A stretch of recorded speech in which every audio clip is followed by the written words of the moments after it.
So hello guys, so this is my second part of my Dima Hasao blog. In this blog you're gonna see me exploring Maibang and Jatinga Lumpur.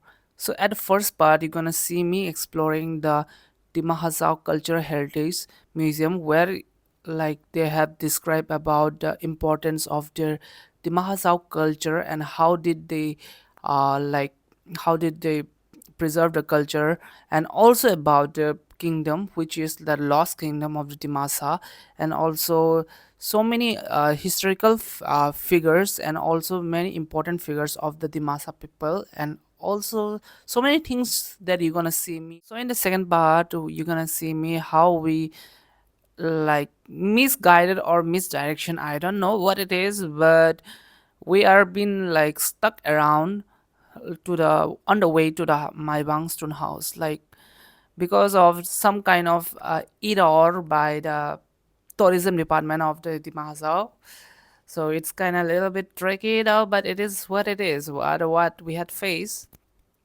So you're gonna see the exploration of the way how to reach to the Maibang stone house. On top of that, it's very summer, so just imagine. Okay, at the third part, you're gonna see me exploring the finest part of Dima Hasao. Yes, Jatinga Lampur, where have a lot of stories about Jatinga Lampur and also the beautiful Jatinga Lampur. So do watch. So today is the second day at Dima Hasao. So today I came to the one of the first capital, not first, maybe the second capital where the Dimasa Kingdom they have settled down. So it's a Maibang. It's really beautiful. So today I came to see that cultural heritage area right now I'm in Cultural Heritage Museum, which is totally a replica of the Dimasa Kingdom's uh, palace, or like historical palace. So this Dimasa Heritage Museum is located nearby the stone house. So this Dimasa Heritage Museum is located at the top range of one of the villages from the Maibang area. So it's very specifically very beautiful place they have chosen for this museum. And because why I'm seeing, because you can just see the views of the Boral range and also the beautiful Maibang town and also the Haflong ranges, you can see that. Entrance of the Dimasa Heritage Museum, you have to pay per person, I think 20 or 30, I forgot it. And they really chose the right place for the museum to construct, because you can just see the mountain ranges of the Boral range and also the Haflong range, and it's really beautiful. And parking charges around 20 to 30 depending on what kind of vehicle you bring. So this is the first glimpse of the museum where they first describe about the Dima Hasao district where they had formed, and these are the prominent tourist attraction of Dima Hasao district and also the autonomous area, where not only Haflong or Maibang, there are so many other places like Panimur and Umrangso, where very adventurous places we can explore. In this clip, you can see the description about the split between the Dimasa and the Tripuri, an ancient big large community kingdom, how they got divided into two. The northern part where the Dimasas have settled, the southern part where the Tripuri have settled. In an ancient Burangi, it is mentioned that these two kingdoms used to be a one kingdom, which is cordially very connected. Now you might ask me a question, why did I say Dimasas and Tiprasas are cordially connected? Yes, there is a specific reason why I explaining, because this history has never been said by the older generation and also been taught by the the newer generation, because this specific history is very uh, fragmented and very not so specifically recognized. But why it's there is a question. The thing is that our royal family do cordially, it's not vocal about it, and most of the Tripuri today is only voicing about the survival. Yes, we know we are being the minority in a majority used to be a state of a region. So so this notion got shut down because some communities they have already divided for their indifferences and all. So if I explain, it will be very long, so I don't want to go to this topic. So I just want to describe why we are being cordially related, why Tripuri and the masses are cordially related. So we have to go to the ages back to the time. So there is a saying like in the branches we had been passed from a generation to generation, and also the knowledge that had been passed by a generation to generation. So there is a saying like Tripuri and Dimasa. So as a group also known as Kachari. So before, I don't know, before Kachari is just newly given, I guess. So there used to be some other kind of name. So this might be correlated with the lunar dynasty. So okay, I couldn't go that much to the history because even I'm on the way of the research of the history. So I can only specifically say about the history that I have got the knowledge from my great parents, great grandfather parents and all. Like the knowledge had been passed about the knowledge that had been passed from generation to generation. Okay, let's not talk it too long. So Dimasas and Tripura used to be, the parents used to be the one. So they are the two brothers. So before they used to settle down in Dimapur, today's Dimapur, like brothers. So it's very general to know that, like, if you are in a royal kingdom, so definitely, like, if there's a two male heirs in royal kingdom, they're gonna fight for the kingdom, right? So it happened very naturally. And according to the historical of the branji of my great grandfathers, what they had been passed, because my great grandfathers, they are very, like, they had worked with the royal family of today's Tripuri kingdom, also known as Manikya dynasty. So they get the knowledge about it, so about our royal history. So I can very specifically, I can very say it very, I don't know the royal kingdom, they, today's royal kingdom, they acknowledge about it or not, but the the the things that, like, the history had been passed, so I can say yes. Obviously, why my grandparents, they're gonna just mislead me of these stories, because, so anyways, so that the Burma or the Tripuri used to be the elder brother, and the Dimasa used to be a younger brother. So the king, I don't know, the king of that ancient kingdom of the Dimapur. So out there, like the Burma or Tripuri, I won't say Burma, but I'll just say Tripuri and the Dimasa. They used to be both brothers only. The elder one is the Tripuri, and the younger one is the Dimasa. So the father, after, like, is aging, so they had to fight for the throne, right? So in that throne, they had to get one of the thrones, so one of them had to settle down in a throne. So it happened like that. So the father and the mother, they have, like, they know they got the bond between the two brothers gonna break up because of a throne. So what it happened, like, I came to know that before fighting for the throne, for giving for the throne, so there was a challenge given between, because the father is ailingly, like, getting age. So they have to give the next generation, like, to survive for the kingdom, right? So so in that sword or some kind of match happened between the two brothers. So there was a challenge given between, like, between the two, the one who win over, like, the in that sword. I don't know, some kind of magical sword or something like that. So in that sword, like, if the brothers got the handle, the if the brother, any of the brother, both of the brother, like, in that sword, if like, the brother got the handle, then gonna be, like, getting the kingdom. And if the sword is been broken, then the other brother have to go to the other place and go settle down and form a new kingdom.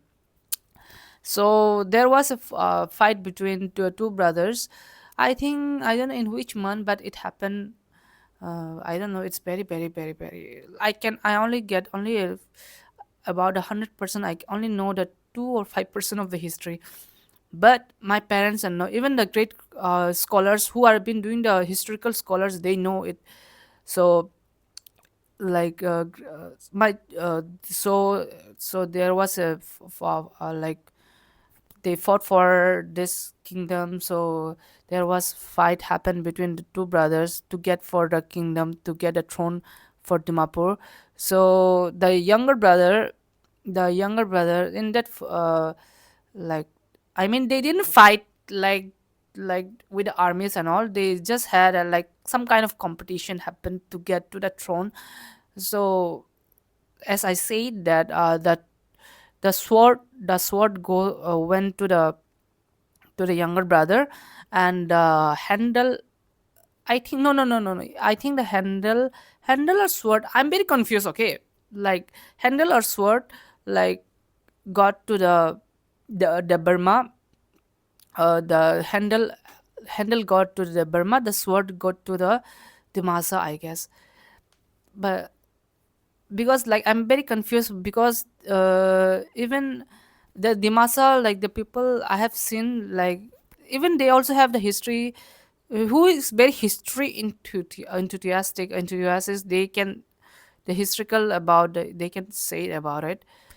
So I have seen recently into that museum, like their ancient that swords, like which have been excavated from the like the kingdom. Like I can see like that kind of description that they don't have that handle of that sword or dao. They don't have it. Whereas the Tripuri people, they have the handle. So some kind of like that thing. So okay, so how did they got the split it? So I think the Dimasa, the younger brother, he won that battle or match, and he got the sword. Whereas the brother, the elder brother, which is also the Burma, I don't know whether who is elder or younger. I am not specifying that because it's very confusing, but this whatever I said it is very real. Even in Divansa people also, who is very like fond about their historical context, they know it very well. So the Dimasa, they stayed back. The Dimasa stayed back in Dimapur. They stayed and they ruled over Dimapur, and later in Maibang and also some other regions. So they form as a Dimasa Kingdom out there. So the Burma, the Tripuri, he the first Manikya Kingdom का जो king है, that he came down to the Assam, like today's Tripura, northern Tripura. So he formed a kingdom out there. Why am I saying? Because like like Dimasas, because like our first Tripurika kingdom was in Kailasa or Dharmanagar, like today's like Unakoti. We say in Unakoti, where he have formed that kingdom, and today we known as the Manikya kingdom. So today the Manikya kingdom is existing, and so Dimasas they settle us. So that's the history. It happened like the Dimasas they settled back in the northern and southern that Manikya kingdom. They have came to Tripura and settled to form as a kingdom. So this is the history. We know that how we are cordially related with the Dimasa and today's Tripuri. So this is very like ancient thing which like very relevant also, and very is because why am I saying it? Because like the essence of the Masas and the Burma is very similar, only somewhat they have differences.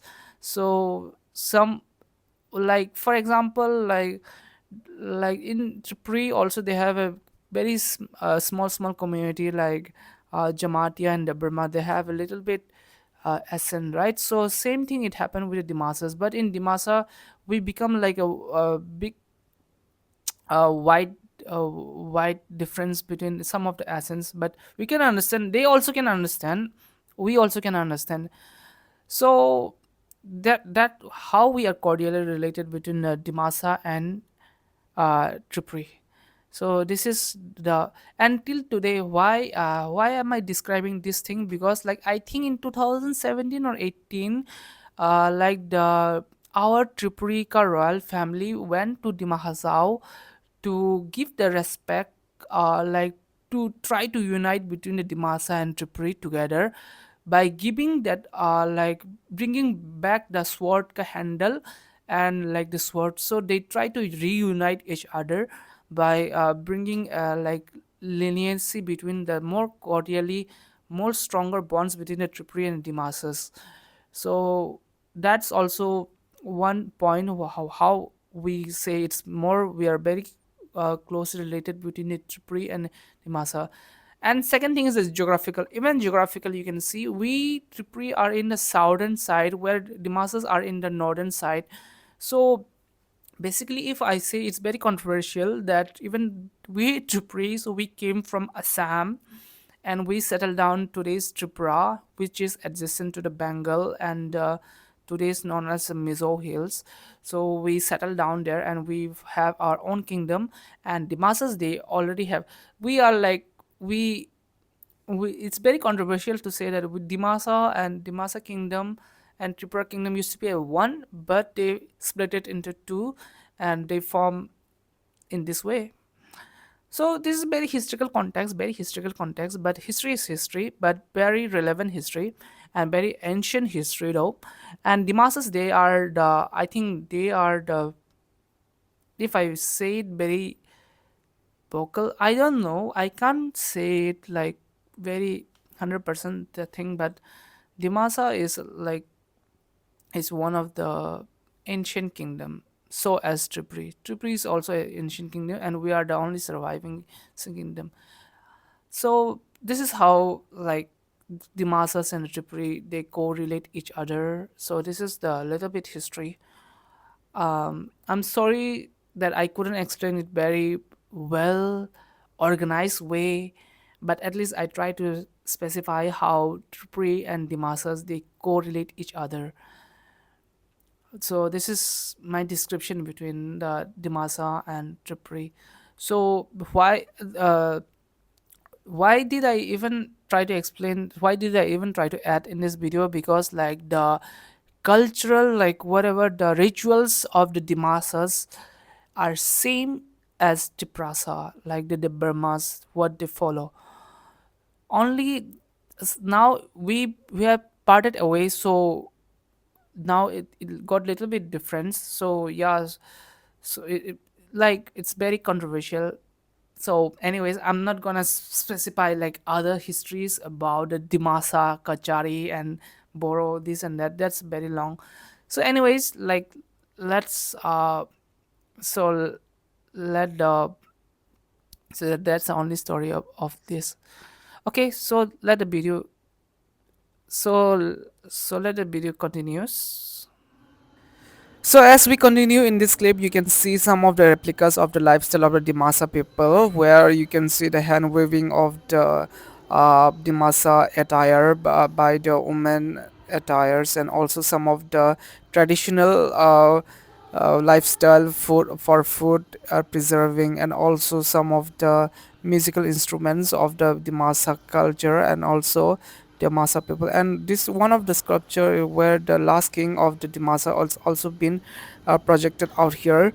And also in this clip you can see the important figures and also the personalities which they are the one have kept the Dimasa community together and also united each other, and also they are the one have fight for their rights and also for their cultural existence in the greater community like Assam.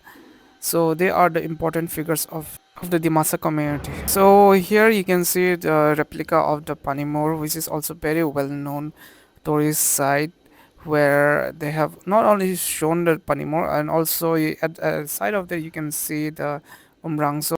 So today, so right now I'm like in the museum. So it was recently inaugurated, and they choose really in a good place. In good place they have chose, because the landscape is so beautiful. You can see at the background, like you can see the mountains and all. And this like in a top point, like it's in the top point where like you can see the paddy fields and also the river flowing around, and like you can chill around like for to be honest, in summer it's kind of very hot to come, but in winter it's very perfect. And yeah, I really like it, especially the landscape is so beautiful. It's really beautiful, not gonna lie. So this is the peripheral area, and you can see at the back is the Boreal range. This belongs to the Boreal range. So it is one of the Himalayan one kind of range. Actually, this place is really beautiful. Like it's very mesmerizing. You can see the hill views and all, and also so many good plains and all, and also the views are literally so nice. But I prefer to come on the winter season, not in summer, because it's extremely hot and right now. But at the same time, you can feel the breeze of the wind, like even the clouds are, you can feel the clouds like coming to the hilltop point view, something like that. It's really nice, but I don't prefer to come in summer season. So yeah. So we came to the top of the museum where we thought to take some pictures and also the scenery of the Dima Hasao hills, and also it's really beautiful. Not gonna lie, some of the hill ranges and also the cloudy ranges, it literally reassembles with the Missouri vibes, as you can see at the background where the hill ranges, which also kind of little bit reflects like the Himalayan ranges and all. And we took some pictures at the background of this hill ranges, which is very beautifully mesmerizing, as the clouds also like it's little bit cloudy, so we took some time to take pictures. So we ended our exhibition out here in Dimasa Cultural Heritage Museum.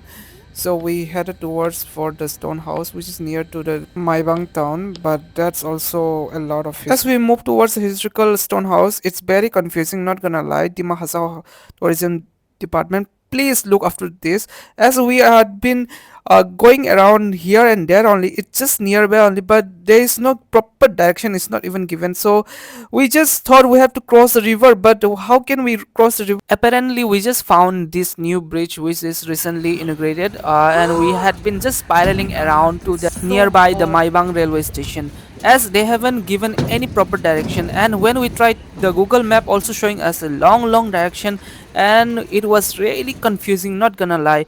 And even the road also is very confusing, it's not even proper given as a direction that you have to go there. I don't know how people ended up here, but we just asked to the locals, and at the end finally we ended up to this stone house, and we just saw that it's properly maintained, not gonna lie. In the past it charges I think around per person 20, but one problem going to that stone house is like the direction of the stone house is very much confusing. And not gonna lie, the park is very well maintained, but the problem is like how we'll even go. We had been like spiraling around for 20-30 minutes, just imagine. And on top of that is like a summer. We are like, even a local from the Dima Hasao, like it's very confused to find that place. Then just imagine tourists like me to see this place, and you will just get lost within this village. Then it's very confusing, right? My one request is that please, Dima Hasao tourism department, you have a lot of potential to do, and please fix your this problem so that we can come and explore this historical site. And this is one of the important historical site of your Dimasa Kingdom. So Not gonna lie, is one of the guard of the ticket counter guy. He asked me like, "How did you find this place?" I said it very honestly. It's very beautiful, but I was so exhausted to explain these problems what I have faced to come here, so I just said it here. So after that, we headed towards Jatinga, Lampur, also known as Jatinga, but side. So this is one of the tunnel which connects between the Haflong to Guwahati and also Maibang. So this is like a expressway. So on the way to the expressway, you can see a lot of mountainous view, and also like there is a proper constructions are going on. So it will be a, so after completion, it will be literally one of the beautiful expressway in Northeast. You will.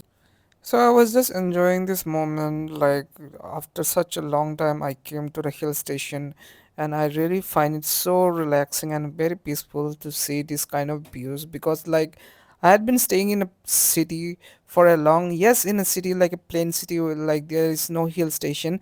So I'm like more of often a hill guy. So we finally reached to the Jatinka village, like one of the village which is very like well known for the mysterious bird where used to, I don't know, used to die.